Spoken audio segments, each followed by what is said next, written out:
Function போகும்போது எல்லா இடத்துல பார்த்தா நீங்க ஒயிட் அண்ட் ஒயிட்ல வருவீங்க, வெள்ளை சட்டை வெள்ளை வேஷ்டி. உங்களுக்கு போட்டா அது ரொம்ப நல்லா இருக்கு, அது இப்போ நாங்க போடும்போது பார்த்தா அது அந்த அளவுக்கு இதாக எப்படி அதெல்லாம் வேஷ்டி சட்டை யாரு போட்டாலும் அம்சமா இருக்கும். சந்தோஷத்துல வந்து நிறைய பேர் கூட இருப்பாங்க, கஷ்டம்னு வர்றப்போ சில பேர் தான் கூட இருப்பாங்க. அந்த மாதிரி உங்களுக்கு கஷ்டம்னு வர்றப்போ யாரு கூட இருந்திருக்கா?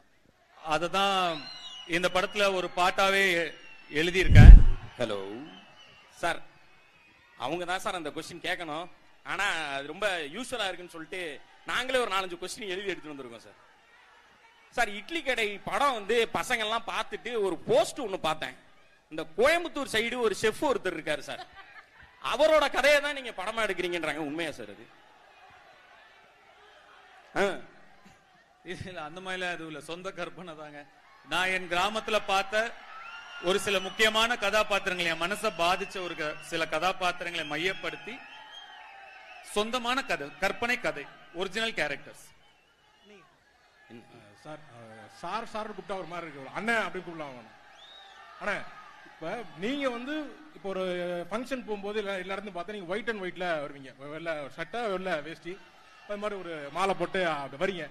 உங்களுக்கு போட்டா அது ரொம்ப நல்லா இருக்கு, அது இப்போ நாங்க போடும்போது பார்த்தா அது அந்த அளவுக்கு இதாக எப்படி அதெல்லாம் வேஷ்டி சட்டை யாரு போட்டாலும் அம்சமா இருக்கும். நம்ம ஊரு இது இல்லையா, அதனால நம்ம யாரு வேஷ்டி சட்டை மட்டும் எல்லாருக்கும் எப்பவும் அம்சமா தான் இருக்கும். இன்னைக்கு பாருங்க, சேஞ்ச், கெட்டப் சேஞ்ச். அந்த கொஸ்டின் எழுதி வச்சுட்டு வந்தான், மிஸ் ஆயிடுச்சு. சார் அப்ப என்ன சொல்றீங்க? ரொம்ப அம்சமா பாருங்க, வேஷ்டி சட்டை அம்சமா தானே இருக்கு. குரேஷி, ஐ திங்க் குரேஷி அவரோட பிறவி பலன் அடைஞ்சிட்டாருன்னு. அண்ணே, அடுத்த கேள்விண்ணே. முன்னாடிலாம் வந்து ஒல்லியா இருக்க பசங்களை பார்த்தா வந்து பாடி ஷேம் பண்ணுவாங்க, குச்சி மாதிரி இருக்க, இப்படி இருக்க அப்படின்ற மாதிரி ஒரு மாதிரி இன்செக்யூர்டாவே ஃபீல் பண்ணுவாங்க. நீங்க வந்ததுக்கு அப்புறம் அந்த ஸ்டைலே மாறி அதை ஒரு கெத்தா மாத்தி அந்த டிராவல், இப்ப பசங்க எல்லாருமே வந்து நம்ம ஒல்லியா இருந்தா உங்க ஸ்டைலை வந்து ஃபாலோ பண்ண ஆரம்பிச்சிட்டாங்க. மழை பெய்யுது, கடைசி கேள்வியா அதை கேட்டுறேன், சாரி. இத பத்தி நீங்க சொல்லுங்க. இல்ல, இங்க இருக்கிற முக்காவாசி பேர் என்ன மாதிரி தான் இருப்பாங்க பாருங்க. அவங்களுக்கு எல்லாம் நீங்க இருக்கீங்க, உங்களுக்கு அந்த மாதிரி யாருன்னு நடக்குது? அந்த மாதிரி எனக்கு எப்படி நீங்க அதை எப்படி ஃபேஸ் பண்ணிருப்பீங்க? ஏன்னா அந்த டைம்ல வந்து ஒல்லியா இருக்கவங்களை பார்த்தாலே வேற மாதிரி ஏதாவது சொல்றது. சின்ன வயசுல கொஞ்சம் கஷ்டமா தான் இருந்தது, அந்த பக்குவம் இல்ல. வளர வளர தெரிஞ்சு, ப்ரூஸ்லி கூட ஒல்லியா தான் இருப்பாப்ல,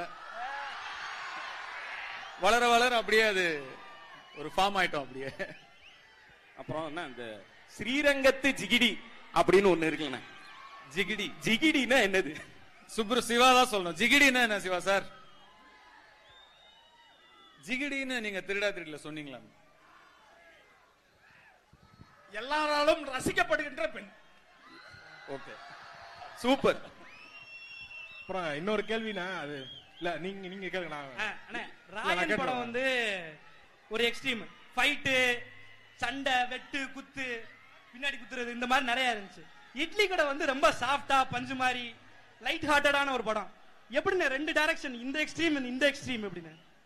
எல்லா மாதிரியான படங்களும் பண்ணணும்னு ஒரு ஆசை. அப்படி ஒரே மாதிரி டைரக்ட் பண்ணிட்டு இருக்கும், டைரக்ட் பண்றது வேற வேற ஜானர்ல பண்ணணும்னு ஆசை, அவ்வளவுதான். வேற ஒன்னும் அது பெரிய காரணம் எதுவும் இல்லை. இன்னொரு கேள்வினா, அது என்ன கேளு, அதான் வாய் வரைக்கும் வந்துருச்சு, கேளு. இல்ல கேட்கலாமே வேணாமா? எழுப்பா. இல்லண்ணே, ஆடியோவில் வந்து சொல்லியிருந்தீங்களா, இட்லி வந்து நாங்க வந்து அப்ப கஷ்டப்பட்டோங்கிற மாதிரி, இட்லி வாங்க காசு இல்லாம இது பண்ற மாதிரி. நீங்க அப்பவே டைரக்டரா இருக்கும்போது அது எப்படி, அது என்ன அப்படிங்கிற மாதிரி நீங்க ஸ்பீச் பாத்தீங்களா? இல்ல, அந்த பிட்டை மட்டும் பார்த்தேன், அதை மட்டும் கட் பண்ணி போட்டு. இல்ல, நான் அதாவது நான் பிறந்தது 83ல, அப்பா டைரக்டர் ஆனது வந்து 91ல தான். ஸோ அந்த ஒரு 8 வருஷம் வந்து கொஞ்சம் வறுமை தான். 91ல இயக்குனர் ஆனதுக்கு அப்புறமும் கூட ஒரு 94 95 வரைக்கும் 4 பிள்ளைங்க, எல்லாரையும் படிக்க வைக்கணும், பார்த்துக்கணும், கேத்துக்கணும். அப்பாவுக்கு ரொம்ப ஒரு சிரமமான ஒரு விஷயமா தான் இருந்தது. 91ல இயக்குனர் ஆனப்புறம் கூட ஒரு 94 95ல இருந்து ஓகே, ஒரு நல்ல ஒரு லைஃப் ஸ்டைல் எங்களுக்கு அமைஞ்சிருச்சு. இருந்தாலும் நீங்க சின்ன வயசுல நீங்க அம்மா கிட்டயோ பாட்டி கிட்டயோ அப்பா கிட்டயோ போய் எனக்கு காசு கொடு, அது சாப்பிடணும், இது சாப்பிடணும், அங்க போகணும், இங்க போகணும் கேட்டா உடனே அவங்க கொடுத்துருவ மாட்டாங்க இல்லையா? அதுவும் எஸ்பெஷலி கொஞ்சம் பட்ஜெட் வச்சு குடும்பம் நடத்துறவங்க அவ்வளவு ஈஸியா நம்மளால கொடுத்துட முடியாது. நாங்க 4 பேருமே கூட வீட்டுல வந்து வீட்டோட சிச்சுவேஷனை புரிஞ்சுக்கிட்ட குழந்தைங்க தான். அதனால எவ்வளவு தூரம் அவங்க கிட்ட அவங்களுக்கு பாரமா இருக்கக்கூடாதுன்ற மாதிரி யோசிப்போம். அதனால வீட்டுல காசு கேட்டா கிடைக்காது, கேட்கவும் மாட்டோம். அதனால வயல்ல வேலை செஞ்சு பூவெல்லாம் எடுத்து அந்த கூலி எடுத்துட்டு போய் இட்லி வாங்கி சாப்பிடுவோம். அதை இப்படியும் புரிஞ்சுக்கலாம், இப்படியும் புரிஞ்சுக்கலாம். நான் பார்த்த பிட்ட பார்த்தேன்னா அது சின்ன வீடியோ கிளிப் தான் பார்த்தேன்னா அதனால அப்படி யோசிச்சிட்டேன். அப்புறம் வந்து ஒரு படம் நீங்க வந்து நடிச்சிருப்பீங்க. அப்போ அந்த டைம்ல அதுக்கு வந்து ஒரு பெரிய வரவேற்பு இருந்திருக்காது. கொஞ்சம் வருஷத்துக்கு அப்புறம் வந்து ஒரு கல்ட் கிளாசிக் வாவ் இந்த இடத்துல பச்சை லைட் ஏன் போட்டாங்க தெரியுமான்னு பண்றாங்க. அதை பாக்குறப்ப உங்களுக்கு எப்படி இருக்கும்? வருத்தமாவும் இருக்கும், சந்தோஷமாவும் இருக்கும். என்னடா இந்த படத்தை அப்ப கொண்டாடலையே அப்படின்னு கொஞ்சம் வருத்தமா இருக்கும். பரவாயில்ல இப்பவாவது கொண்டாடுறாங்களே அப்படின்னு ரொம்ப சந்தோஷமாவும் இருக்கும். இது வந்து கொஞ்சம் சென்டிமெண்ட் கொஸ்டினா கூட இருக்க வாய்ப்பு இருக்கு. சந்தோஷத்துல வந்து நிறைய பேர் கூட இருப்பாங்க, கஷ்டம்னு வர்றப்போ சில பேர் தான் கூட இருப்பாங்க. அந்த மாதிரி உங்களுக்கு கஷ்டம்னு வர்றப்போ யாரு கூட இருந்திருக்கா? அததான் இந்த படத்துல ஒரு பாட்டாவே எழுதியிருக்கேன். அதுல இருந்து வந்த இன்ஸ்பிரேஷன் தான் அது. என் பாட்டன் சாமி வரும், எங்கேயும் கூட வரும், என் தாய் தூங்க சொன்ன பாட்டு வரும், எங்க அப்பன் மூச்சு விட்ட காத்து வரும், ஊரான ஊரு வரும், முன்னோரின் பேர் வரும், எங்க ஊரு கருப்பசாமி ஆடி வரும், எங்க ஊரு கருப்பசாமி ஆடி வரும் அப்படின்னு ஒரு லிரிக்கா எழுதியிருப்பேன். அது படத்துக்கான எழுதின லிரிக்னால அதுல முக்கியமான ஒண்ணு சேர்க்க முடியல.